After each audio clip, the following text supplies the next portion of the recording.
Praise the lord everyone. మీ మనసు భారంగా ఉందా? రేపటి గురించి ఆలోచిస్తూ భయపడుతున్నారా?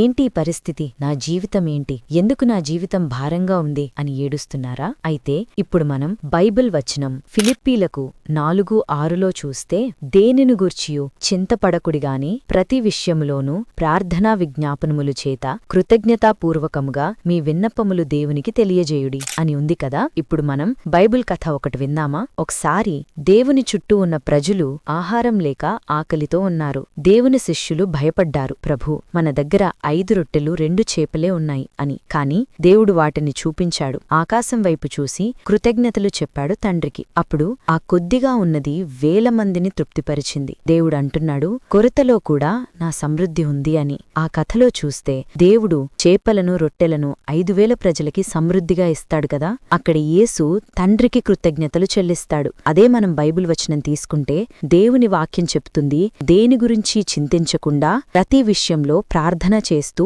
దేవునికి కృతజ్ఞతాపూర్వకంగా స్తుతులు చెల్లించమని అంటున్నాడు. అంటే మన జీవితంలో ప్రార్థన ఎంత అవసరం చెప్పండి. దేవునికి ప్రార్థన ద్వారానే మీ స్తుతులు, మీ కష్టాలు, మీ జీవితం గురించి దేవునికి తెలుస్తుంది. అందుకే దేవుడు, మీరు రేపటి దాని గురించి చింతించకుండా దేవా నువ్వు చూసుకుంటావు అని ప్రార్థన చేసి దేవునికి కృతజ్ఞతాపూర్వకంగా స్తుతులు చెల్లించుచు దేవుని దగ్గరికి సంతోషంగా రండి. May God bless you and your family.